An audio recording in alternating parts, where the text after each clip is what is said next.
My name is Mark Kadrich. I'm the Director of Security at a company called Connection, and we're going to talk about high-speed intrusion detection. We'll actually talk about intrusion detection in high-speed networks and exactly how much it isn't.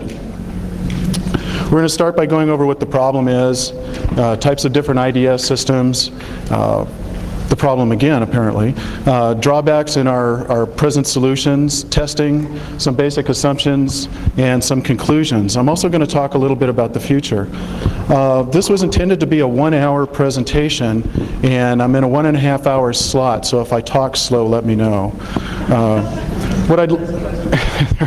Yeah, we're going to make this kind of interactive, so if I say something that you take issue with, please let me know. We have a roving mic. This is a fairly hot issue in a lot of places. We've been hearing a lot of things from different IDS vendors, and we know that vendors never lie to us. For those of you who have been working with networks, present networks have grown at such a rate in the last couple of years that it's been almost impossible to keep up. I'm sure there's some of us who remember 4 megabit per second networks, and now we're up to full duplex 100 megabit per second networks. The network I work in, just in one data center, we have 5 OC48s coming into one lab, and trying to deal with intrusion detection in that environment is somewhat of a challenge. Basic types of IDS systems, well, we're all familiar with plain old basic hard work. How many of you folks have pored over log files and have gone over operating systems that you think have been compromised? And isn't that fun? Yeah, I really enjoy it. Average life of somebody that we've hired to do that in that position is about 6 months. They either go on to do something more exciting, like gardening or something. The other types of systems we've seen are host-based intrusion detection systems, and if you've got a large network, you realize how much of a problem that is. 1,000 computers at $500 a whack. You go in and talk to your CFO about doing something like that, and you'll be lucky if you get out with your skin. To solve that problem, they tried network-based intrusion detection systems, putting a sensor out on the wire, having it listen to the wire. Also, another really effective solution, that is if your 100 megabit network doesn't go above 15 or 20 megabits of utilization. Log-based intrusion detection systems, we're starting to see those come out. Counterpane Security is probably the first in that area to commercialize that kind of an offering. And assurance systems, I call them target monitoring, mostly because once the regular IDS systems fail, somebody is trying to get to something on a computer, and if you watch those targets, it's the old, instead of keeping your eggs in a bunch of baskets, keeping the eggs in one basket and watching that basket. The plain hard work method. There's freeware out there that you can get, and I'm sure we're all aware of the problems with that. It's kind of safe hex is what I used to call it. You download something from the network, and then you spend a couple of weeks doing a code walk on it, making sure that there aren't any happy, fun Easter eggs buried in it for you. A sniffer, a commercial sniffer isn't a bad way to do it. You can get some real basic pattern matching out of a sniffer. There's a number of different sniffer programs out there, but they're not cheap either. NAI is asking, I think, $5,000 a copy for theirs, plus maintenance and plus all the other widgets that you got to buy. You ever wonder about that? You buy software and they charge you 15% maintenance every year on it.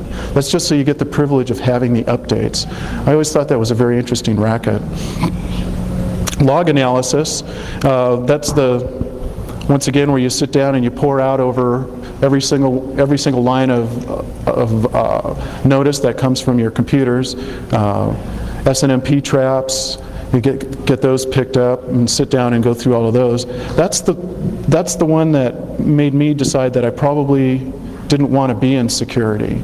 After spending weeks and weeks at a local aerospace company pouring over those logs for one of our government agencies in order to prove to them that the system they told me that I had to use was in fact operating the way they wanted it to work. And these things are very time intensive. Going through one set of logs for one machine that's got heavy logging turned on can take the better part of a day. Now you start multiplying that by hundreds and hundreds of systems, and your medical plan and whatever mental health plan you can get out of it becomes very important. It is very exciting work. I don't recommend it to anybody who wants to continue in security. Log aggregation is a pain. The problem is, unless you've got a time base on your system, setting the time on all of your computers, making sure that all of those events are aligned properly is the real issue. You can go down a rat hole in a real quick hurry. When an event pops in at the wrong time, you start following it, it looks suspicious, when in fact it really wasn't. So, our first crack at solving this problem was a host-based intrusion detection system. About 15 years ago, the government started looking at those, and they had some programs to develop pattern matching, keystroke matching, various things like that. They were looking at intrusion detection more from a physical perspective than they were from a network perspective. They started looking at the operating system to see if it was compromised, and it was one of those things that happened over time. The problem with it is, and I've got customers that complain about this, they come to us and say, we want absolute bulletproof security. So we say, okay, one of the things we're going to do is we're going to put a host-based intrusion detection system on your machine. They say, great, that's wonderful. And their process that they're running on their machine has got their CPU maxed out completely. So you add host-based intrusion detection and you add the other monitoring stuff that you have in an ASP environment, and they start to complain. It's taking up too many CPU cycles because it's very intrusive.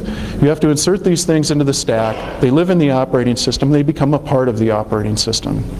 Part of the problem we've had with them is that some of the different configurations in the operating system create problems for them. A good example is NT and our good old friend Dr. Watson. We run a very popular intrusion detection package on those machines that sounds very similar to IIS, but it isn't. And we run it on those machines, and with our client's application, it spooks Dr. Watson about once every 5 minutes. So our logs fill up, and after about a day and a half, their application crashed. So they're paying for this application, this IDS system on their network and on their host, and they turned it off. So here you've got an example of kind of the problems you run into when you start insinuating code designed to look for strange things inside the operating system. There's a huge amount of regression testing, and in my humble opinion, I don't think the IDS vendors are doing a good enough job testing that code. Has anybody else had any kind of experiences with host-based intrusion detection, spooking applications? I'm going to assume I'm the only one. Network-based listens to all the traffic on the segment. It's got to live on the target network. If you've got a switch fabric, hi gentlemen, pay your money to this guy here on the... it's got to live on the target network. If you've got a switched fabric network, that begins to be problematic. The reason for that is simple. Most switches generally only allow you to create VLAN and port it out through one port. You can't split up VLANs on those switches. And of course, since you've got to talk about routing at that point, it begins to defeat the entire purpose of having a switch. And they do have throughput limitations. I've talked to a number of different vendors, and they tell me, oh yeah, we can do 50 to 70 megabits a second. All you need is an E450 with 2 gigabytes of RAM and an 18 gig hard disk drive, and that'll be fine. I start looking at what I've got on that network segment, and now my IDS solution costs twice as much as all the other machines on that network. It just doesn't seem very scalable. Log-based stuff, I think we about beat the snot out of that. It's definitely not real time. As a forensics tool, it's something that I think is absolutely critical. But I think once you wind up in court and have to testify in front of a jury, a good lawyer is going to harp back on that time-based thing. So my caution at that point is if you're actually going to be using your logs and you're going to be doing forensics analysis with them and you're planning on using them for legal purposes, make sure that your ducks are in a row and make sure that your time bases are all set and synchronized. Target monitoring. A popular application for this is Tripwire. Those of us who've been doing this forever remember having to download Tripwire from MIT. They've now, after 15 years, decided to commercialize it and make some money. Kind of makes you wonder about the marketing department over there. It lives on the operating system, or pardon me, it lives on the box. It's basically something that runs through cron or through some other timer. You set it to run once every 10 minutes, once every 5 minutes. What we have it doing is we do a complete heavy scan on the box once a day. And at various intervals during the day to meet our SLAs, we have the application go back and scan once every 10 or 15 minutes specific files. Things like an NT, we have it watch the registry, maybe some web files, some web pages. Because what we've noticed with all of the attacks that we've had is that hackers tend to go at specific targets. We watch those targets, we get an alert. Some possible solutions. The promised new fast gigabit sensor. I've had 4 vendors come to me in no less than the last 4 months and promise a gigabit IDS engine. I keep asking them, when can I see one? I keep getting things like 3rd quarter of this year. And actually, when they started talking about it, it was the 2nd quarter of this year. And last year when they were talking about it, it was the 1st quarter of this year. What we've decided to do is try some application switches. Basically, this is a purpose-built switch that takes data streams and directs them at IDS sensors. The idea is that by doing this, you can tune the IDS engines and the sensors to look for specific types of attack. If the application switch is capable of identifying where those streams are going, you get much higher throughput. The meat of this is actually a test that we did at Connection. We got a number of vendors' products, we put them in our lab, we actually put them on a live network to see what would happen. That's kind of surprising. You could distribute the IDS functionality throughout your network, which basically means taking those IDS sensors, spreading them out in critical parts of your network. As a consultant, what I used to tell my clients was, okay, you've got to spend $40,000 for this sensor. You're really worried about something in particular. Specifically, you're worried about something. Where is it? Put that sensor there, watch that, and try and save a little bit of money. I'm not seeing the prices come down on this stuff like you would expect. As a matter of fact, I saw a price increase real recently, not just in firewall software, but in IDS software. Somebody asked me today, do you see this being a commodity? I don't see IDS being a commodity until people realize that it is not a point solution. A lot of the vendors now are saying, buy my IDS product and you will never have to worry about security problems again. And I can't help but think that if they're talking to anybody who knows anything about security, that's probably not the truest thing to be telling your potential customers. Use faster sensors. I think we covered the E450 approach. I'm sure that the folks at ISS wouldn't mind having people do that. I know the folks at Sun were real excited about that prospect, especially when I called and asked for a price, told them what I was going to be doing, and they asked me, how many do you want? I said, give me a price for 10. Each one of these approaches individually has a drawback. Obviously, some are not fast enough. And the plain simple fact of the matter is that if you've got to use an E450 sitting on a 100 megabit line to get 50% utilization, it just isn't going to cut it. Some are not real time. If you're sitting there and you've got people getting into your network, you want to know as soon as possible. Therefore, log analysis is probably not something that's suitable by itself. Once again, I want to stress the point that individually, these solutions may not be appropriate in and of themselves, but as a system, if they're used as a system, they can become very, very effective. I haven't, in my trials and tribulations, I haven't seen an IDS engine yet that works reliably on any system where applications are changing or being updated. I pointed to one of my customers and the problem he had with ISS running on his system. if customers do strange things with their code, and we're going to see more and more of this in the ASP environment. People are writing these applications, they're relying on the network, they're doing things to get performance up, they're taking shortcuts. Host-based IDS engines rely on things being exactly like the operating system manufacturer intended them to be. And the fact of reality is that they're not going to.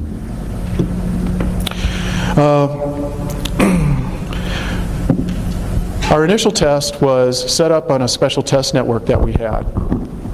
We isolated our network, we got ourselves some equipment, we downloaded some tools and spent the requisite, 2.5 to 3 weeks doing the code walk and building things to make sure we didn't have any surprises. We went out of our way to make sure that this was not just something that we threw in a lab. We had a test plan, we had some basic assumptions that we made about the entire environment. We also wanted to beat the snot out of these things, and we called the vendors in. We told them exactly what we were going to be doing. We said, we're going to take this information, we're going to write a report, and we're going to tell everybody about it. So it's within your best interest to, one, be honest, and two, help us out. We postulated what the possible outcome was going to be. We were all very positive at the time, listening to our vendors and seeing some of the results individually that other people were claiming. And we ran the test a bunch of times just to be sure that we weren't lying to anybody about it. We were looking to meet that 100 megabit full duplex goal. That was the whole purpose of what we were trying to do. We've got a Class B in my environment, and that Class B, even the Class Cs are subnetted. So whatever solution I was going to have to come up with was going to have to be at 100 megabits, because each feed from our machines feeds to a 100 megabit full duplex switch. That feeds to another switch, and then eventually to our gigabit router that feeds our OC48s. We made the assumption, based on the information we got from the good folks at ISS, that our sensors would operate in the present configuration at 25 megabits a second. So we got 3 engines, assuming we wanted to swamp them, and I'll show you in a drawing a little later what that looks like. To simulate regular traffic, we had noise injection. We didn't want a nice, pristine, clean network. We did do the test with no noise, just to see what kind of effect it would have. We wanted to look at the network as the network really was, though. And we also included a switch to control the streams. Of course, the engines were ISS. They were Solaris on Sparks, half of 256 megabytes of memory and an 8 gig drive for each one of them. We used an application switch from the folks at Top Layer. We were actually included in their alpha test program. Their claim at the time was that they were working with ISS, and they were going to be including ISS code in their switch kernel to do some of the initial processing. The goal was to offload the ISS sensors in such a way that they could look for strange and mysterious stuff. Basic SYN floods, the switch would pick those things up and send an alert. We had a Cisco Cat 5000, I believe it was a 5500, as I remember. And of course, Sniffer Pro. We had a Shimidi Packet Blaster. Those things are nice. If you're going to be doing tests on something like that, those things are wonderful. Gig Ether interfaces, they do packet capture, reformulation of packet streams. It's really an effective test box. Our noise generator, which was basically just a Sun Spark that we had playing captured network traffic. And our target was an NT server. We figured we'd pick on Microsoft. They were having enough problems at the time. The application switch listened for some basic signatures. It's separated based on streams. The idea being that it would look at packet header information and make intelligent determinations as to the source and destination, and then route those streams to the proper switches, pardon me, the proper engines. This was just the first phase of this test. We talked to the folks at Top Layer and said, okay, I want to be able to take specific attack signatures and direct them at other boxes. Will I be able to do that? They said, not in this revision. I was supposed to get that revision before this test, before this show, but unfortunately for stability reasons, they decided to hold off. And as I speak right now, one of my engineers is installing that software on the box back in Sunnyvale. At this point we were deep in the beta test program. The initial alpha test with the switch was just to see if it worked. Could we treat it pretty much like a foundry switch and have it just do load distribution and load balancing. It worked very well doing that. 8 ports for the IDS and 1 management port. We set it up in a T configuration. And this is something another question I was asked today. One of the problems with these devices that I've seen, especially in an ASP environment, is reliability. We went out of our way in our design to ensure that there was reliability between our gigabit switches and our gigabit routers and our switches. They're paired up. And I went to my network engineer and said, hey, these guys have this really cool switch. It's got 1 in port and 1 out port. And he must have laughed for 15 minutes. He asked, well, does it have redundant power supplies? No. Can it be set up in a redundant configuration or a failover configuration? No. He says, why are you bothering me with this? This is the test configuration that we had, real basic. What you're looking at is through that Cisco switch was 1 VLAN. And yeah, I intentionally didn't include this because I wanted you all to write while I was doing this, so you stay awake. Sure, no problem. What we noticed in the initial test, and this was kind of interesting, and you spend years and years doing this, and you still wake up going, wow, I forgot about that. We captured a bunch of attack information, and what we neglected to do in our initial test was characterize that attack information with the IP address of the device we were attacking. So when we played back all our attack information, the top layer switch looked at all this stuff, said, I don't see that device on my network, and did an even distribution. It rebroadcast all of the traffic to all the different switches. We spent, yeah, a lot of people did that when they heard that. It's like, boy, that was stupid. So we had to go back and redo our test. What was even more fun was watching ISS engineers and top layer engineers sitting there looking at this, not having the answer, and having one of my technicians come in who's been doing this for about 3 years and say, well, duh. Well, we rewrote the test information and set it out and reran the tests, and we noticed some pretty interesting things.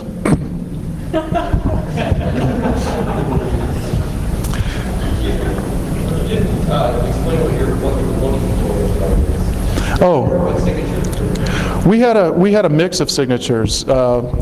We were looking, brain fart. We were looking for attacks on various applications like SendMail. We were looking for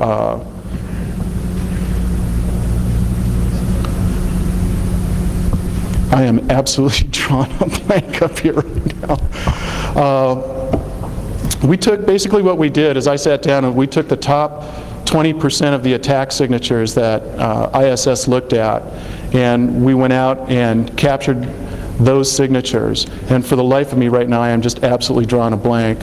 So give me a few minutes. The question was, did you have the maximum policy set? Did you have 100 signatures set? Did you have 20?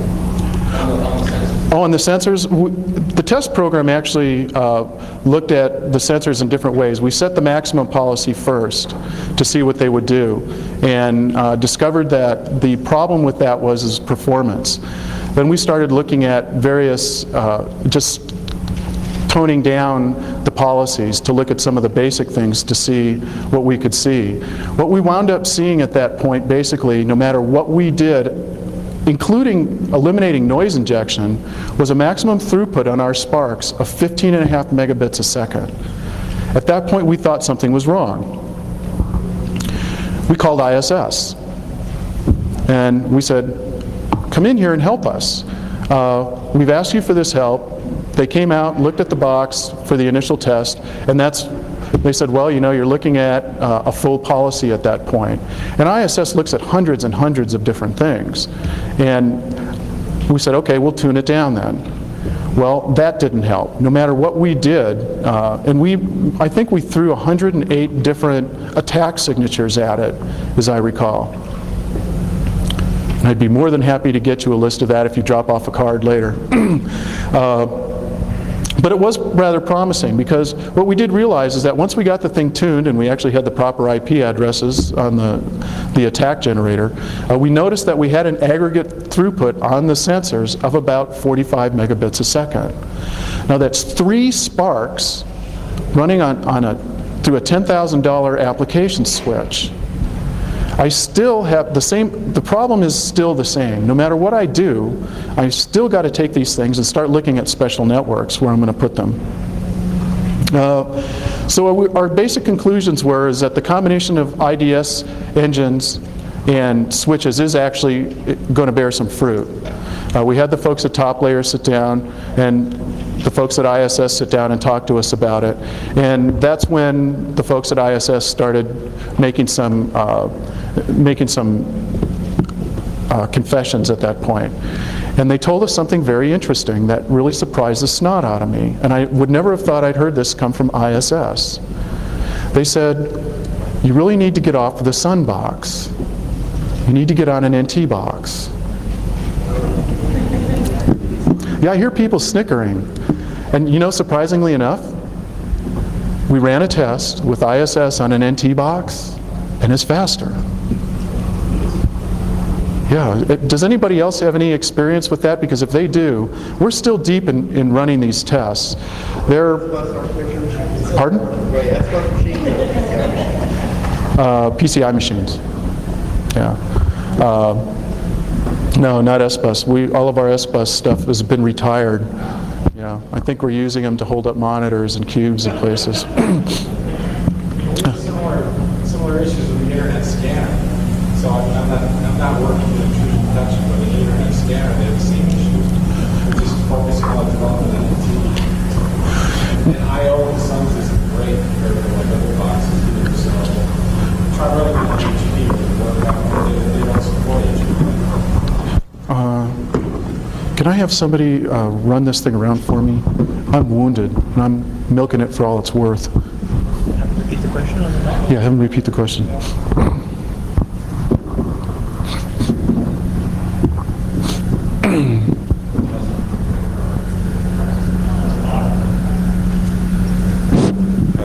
Did you want me to repeat what I said? Please.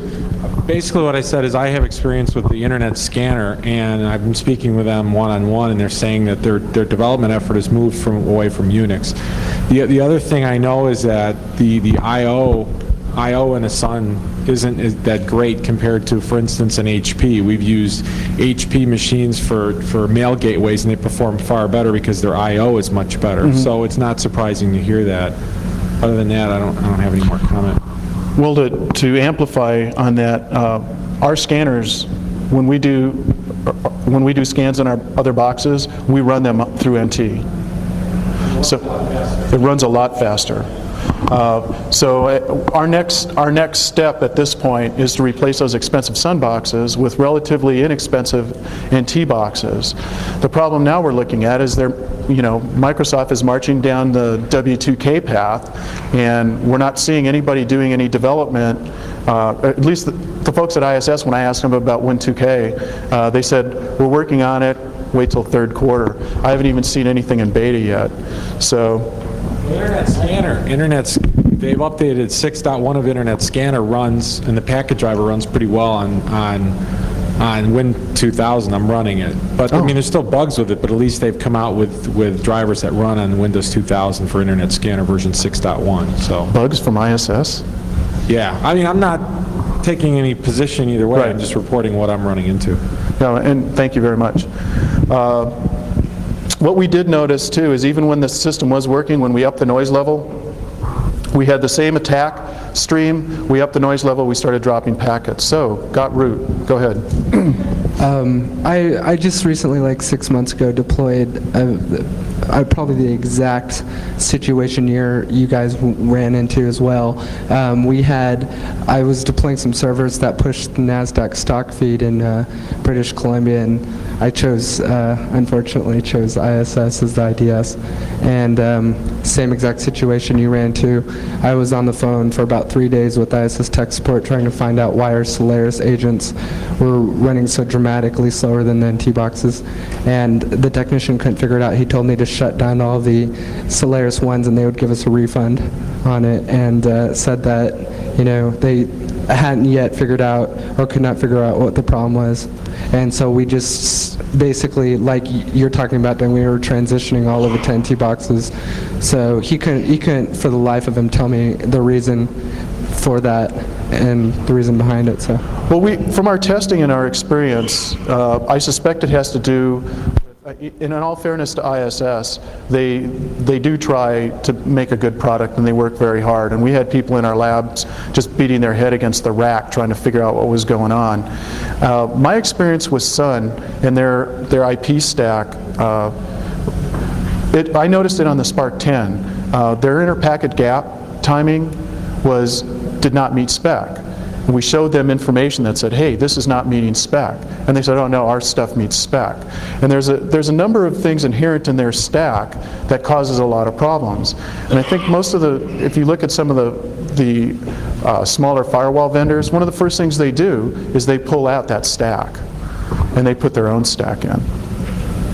So, one other thing about ISS, and you might find this interesting, I learned this today, and I'd heard a rumor about it, and somebody was kind enough to share this information with me. When they made their internet scan, or when they made their Real Secure Agent for Unix, they ported it to NT. Then they did their development on NT, and then backported it from NT to Solaris. So I'm willing to bet that somewhere in that transition that there's some problems. Maybe they just need to, if you'll pardon the expression, root it out. What the future brings. Promises of gigabit IDS systems. They're hardware-based, they're ASIC, they promise to be very, very fast. I've seen some things in the lab that promise to get up to OC3 speeds by this time next year. And what it allows for us is it allows us to place those devices closer to the network edge. How important is that? Well, if you've got 2 or 3 feeds coming into your network, or you're a large user of network services, you've got a distributed environment, it means it's going to be a lot more cost effective for you in the long run.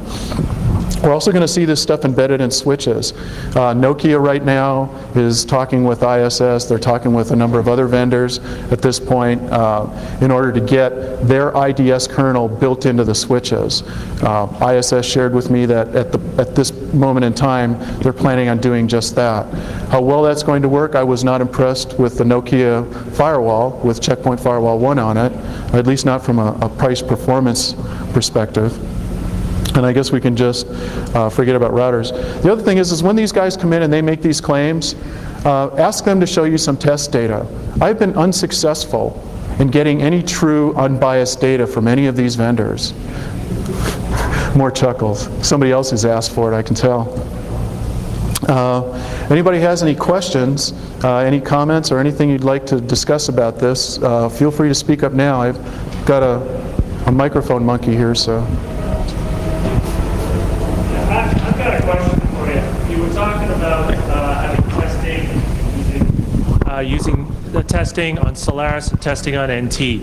My question is, had you tried testing, or could it be done to test on Solaris on an x86 platform and seeing if it's more hardware dependent or more of the operating system that's slowing it down?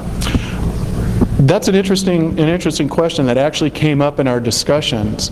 Unfortunately, what we have in our environment is we have to take standard boxes that we're using. And that was not one of the standard boxes. We opted just to go straight to NT in order to save time. Maybe it's something we'll do in the future, but getting from point A to point B and getting a solution quickly meant using something off the rack. So the short answer is no, we didn't do that to see if it was hardware dependent. Actually, we tried the same thing. We moved to Ultra 420Rs, and we packed about 2 gigs of RAM into each one, and just totally spazzed the systems out, and we still noticed no dramatic increase in speed at which they should be and were marketed as being able to run at. Yeah, we went from 256 megabytes to 500 megabytes and noticed like a 1% increase in performance. It was not very dramatic at all. Ooh, more questions. Eating up the time. I like that. I just had a comment. I've been working with intrusion detection for a while, and even if vendors do replace the stack on NT, the in-disk infrastructure that's built into Windows NT will never be able to keep up with the speeds that the high-speed types of service providers want to provide. The only thing I see that's going to be a solution is some type of Linux-based solution or on some other variation of Unix. The in-disk is just way too, Cumbersome? slow. Yeah. Yeah.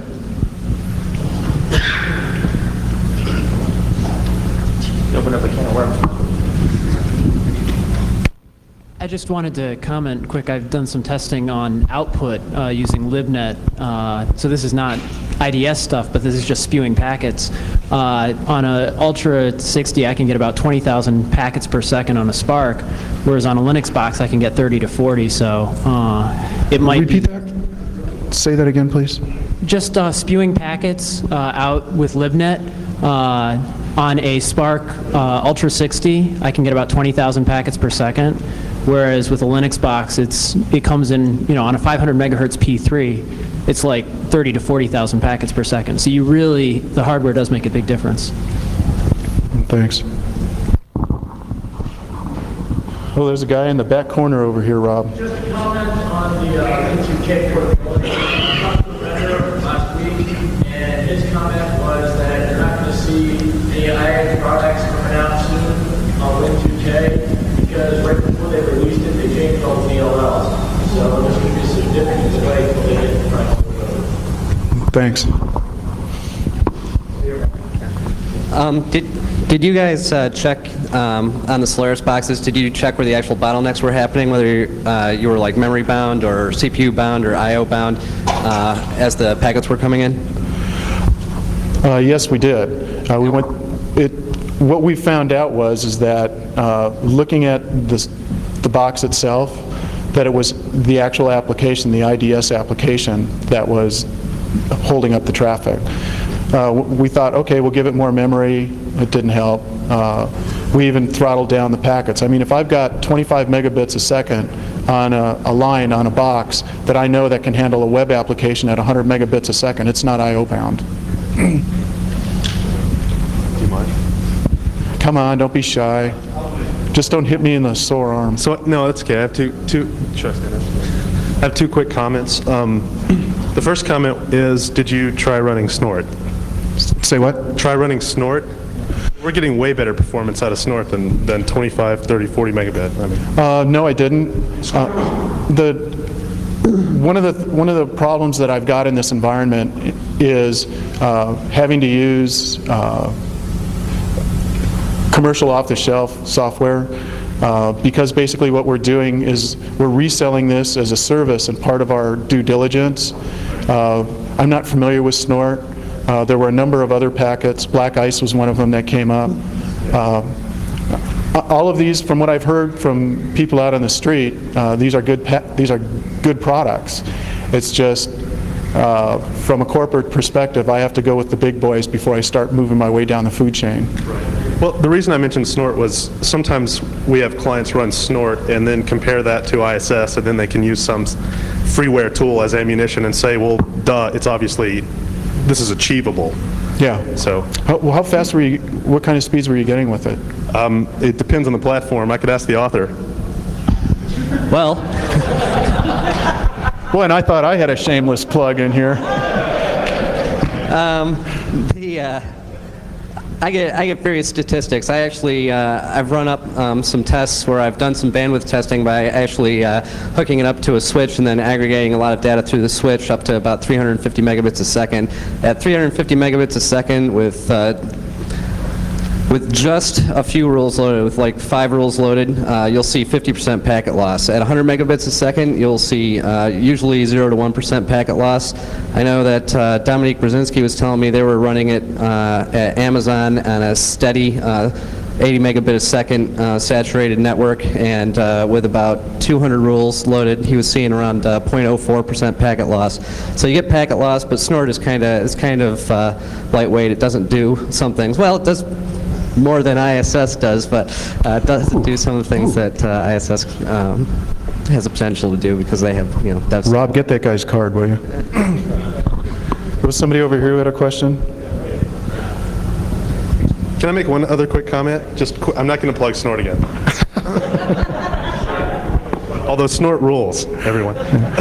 The other comment I had was, don't you think as the space gets more and more evolved and everyone sort of matures, or certainly the IDS industry matures more, that people are going to start moving to more dedicated hardware platforms, more ASIC-based systems, more dedicated systems, so that they have not Windows or Solaris or anything like that as the bottleneck, but more a proprietary operating system that's sole function in life is simply to pass packets and do detection? The answer to that question is yes. I'm actually seeing that in a number of different arenas. The first one being firewalls. Right. The problem with it, being a hardware solution is that if you have a large network and it's a switch fabric network, getting an aggregation point to plug your IDS sensor into can be a real problem. As networks move from routed to switch, this is going to become more and more prevalent. So they're going to have to drop the price of this thing to almost make it a commodity to where it becomes affordable. You start looking at how networks are segmented now, and you're seeing finance segmented off from HR, from legal, from the development group, from the security group. I mean, a lot of organizations have 5 and 6 different networks, and coming out and saying, I've got to spend $100,000 this year in hardware plus yearly maintenance, in perpetuity. Financial people just roll up in a ball and turn funny colors. So, when you start looking at, $50 a seat from a software solution, and they're coming in and making claims that are saying, well, we're trading 5% performance for this software to run in your machine. It becomes a much more cost-effective approach. I'm not saying it's a better approach. It's not definitely an effective approach, because what we're seeing is that the software just doesn't keep up. Did that answer that? Go ahead. Not to bash ISS or Microsoft. Go ahead. Everybody else is. Yeah, I think the title of this, I guess this public speaking here was high-speed networks for intrusion detection. So I guess I have to understand why are we talking about platforms such as Microsoft, or what about intrusion detection like Real Secure? I think that everyone's aware that Real Secure is not a viable solution for high-speed networks. So again, I guess the question is why was the testing being done with Real Secure basically in your presentation here? Because these were the tools when we started this test that we had to use. Okay. There are no major manufacturers of anything that does high-speed intrusion detection. I see a guy waving a card here, so I get a feeling I'm going to get another shameless plug. Yeah, actually. But that's, and the purpose of these things is to bring this information out in the open. Once again, from a corporate perspective, as an ASP, we enable ASPs. We have to be able to make claims and guarantees and be able to prove them. 2- and 3-man companies that are developing technology, these guys are on the cutting edge. We look at these things, we see them, but when we make decisions about deployment, it has more to do with what kind of due diligence can we do with these individuals, and what kind of financial recovery can be made if the system fails. So there's a lot besides the technology. So what we looked at was, can we take some of our existing tools, can we take some of the existing equipment and some cutting edge technology, combine it, and come up with a solution that meets our requirements? Sometimes the answer to the test is no. And that's what I'm saying right now. Based on what I've seen, there is no real answer for intrusion detection in high-speed networks as of this time. So that's the disappointing news. Yeah, I'd like you to take a visit to intrusion.com and to take a download of our software. I think you'll not take a vendor pitch. I've been trying to bite my tongue. Go ahead, take the vendor pitch. These people are here to learn. But I think that, yeah, I've got plenty of cards. Just go to intrusion.com and definitely take a demo of the software. But, you know, we've ran into the same thing, seeing 32 megabit per second on Real Secure, being end users and engineers as this whole table lined up. Been working on technology for a long time and in the IDS market, so, and definitely. This isn't the whole company here, though, is it? No, we're Okay, about good. 290 employees, publicly traded, so there's a lot of companies out there that may not, and there's, you know, you heard from other vendors or other speakers here earlier today that develop intrusion detection, which have pretty unique systems, but I know that there's 3 or 4 systems out there that are a lot faster and probably better solutions than Real Secure, so I guess that's why I was trying to understand. We're talking about high-speed networks, and really there's probably 2 or 3 viable solutions a lot better than Real Secure today, and I guess that's what basically I was wanting to speak for, is to understand why Real Secure was even mentioned for high-speed networks. Thanks. That's what I had. Hand the mic to the Yeah, don't worry, Somebody this over is here? not a plug. I'd just like to make a comment about comparisons of different systems. You know, when you're talking about things like Snort versus Real Secure versus this product versus the other product, detection speed is not the only issue. You also have to consider accuracy and the type of processing that's occurring. A lot of these systems are simply, you know, network grep-based systems which are scanning for specific signatures. These systems can be easily bypassed. So really, you have to make a trade-off decision as far as what's more important to you as a security manager, you know, high-speed detection or accuracy, or a combination of both. So that's really something that should be weighed as well. And that's one of the things we did look at, was accuracy. In a canned environment where you know what the actual attacks are going to be, you expect the system to pick up all the attacks. In reality, it didn't. Sometimes it did not see some of the attacks. At some points, it misreported attacks. So there is an accuracy issue, but it's an accuracy issue that I've seen with virtually all of the IDS engines. We tested NFR, similar problems with it. It was much faster. And as a matter of fact, in the next iteration of this test, there will be NFR engines in parallel to look at these things. So we're doing our best to get as much as we can, but like all the other people out here, we've got personnel limitations. Still working on that PC thing.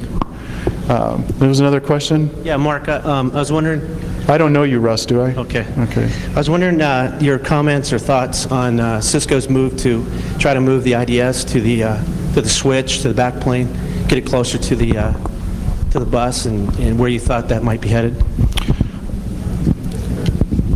If it's Cisco, my experience with Cisco is that it's headed straight to the marketing department.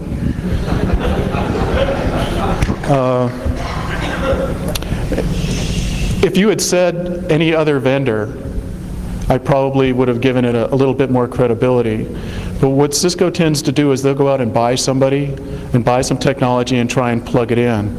A good example is TCP intercept. One of our tests failed abysmally was turning TCP intercept on one of the routers. And one of the things we noticed was the minute you do that, you pop out of the silicon switch and you're back in the processor again. Performance goes down to 25% of the capability of the box. Now, I haven't seen the architecture, I've heard rumors about it, but if it's a blade that plugs in and it's ASIC based and it doesn't do anything to interfere with the traffic and doesn't actually touch the packets, there may be a chance, and if it doesn't make it to the marketing department first, there may be a chance that this is a credible product, but I haven't seen anything yet. And I suspect this is going to be where it's going to be. It's going to be an infrastructure element eventually. It's beta right now. Oh, really? Get a card from him too, Rob. Any other comments? Yeah, questions? I got a question. Where? Oh, Here. the guy waving his hand. Right. Yeah. Have you, I have a problem with a really large network I need to be doing scanning on, and Scanning or IDS? IDS. We have, at the moment, 5 OC3s running in parallel and a significant growth over the near term. One of the concepts I was experimenting with was limiting the, one of the concepts I was experimenting with was limiting the IDS scan to the attacks which had a capability of being successful, using some sort of load balancing and restricting it to certain ports in order to try to reduce the load of the scanned data.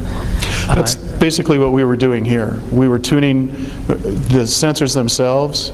We're just looking at that top 20% of attacks after a while. That was the only way we could get the performance up to 16.5 megabits. That's a viable alternative, but once again, as this gentleman pointed out here, accuracy becomes an issue. How do you know when one attack's going to be successful and when one's not?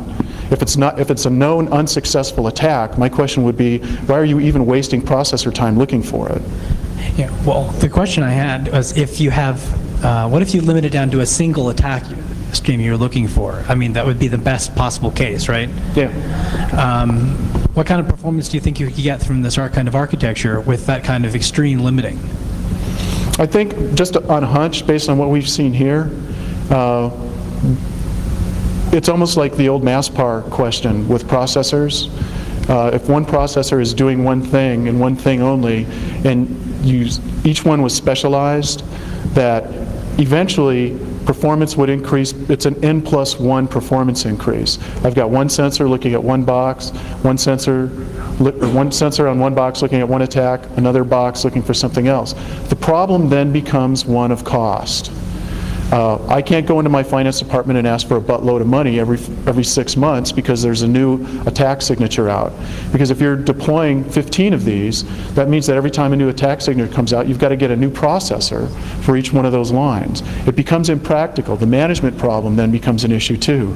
How do you deal with configuration elements? Because my experience is that most security breaches, I'm not talking about intrusion detection processes, but the breaches come from the fact that systems are misconfigured and there's been poor management on them. Thanks for coming by. How are we on time? Is anybody watching? You are. Oh, you have a question. I think it ends at 4:10. What time is it? 3:40. It's time perfect for my 1 hour slot. I was wondering if you're going to publish. Are you actually going to put some of the numbers together, put together a white paper, or just throw some info up on Connections web pages, any of that kind of info? Yeah, as a matter of fact, it's funny you should ask. I didn't give her $1 to ask that question either. I talked with the folks at our internal IT department, and that's exactly what we're going to be doing. We've got a security link that we're going to be publishing some of the things that we're doing internal on our network. And hopefully it'll be including some new vendors, since it seems like I might have made some new friends here today, or new enemies, depending upon how they view this. But if there's no other questions and nobody has any other comments, I'm going to turn you loose. I tried to suck up an hour and a half. My apologies. Pardon?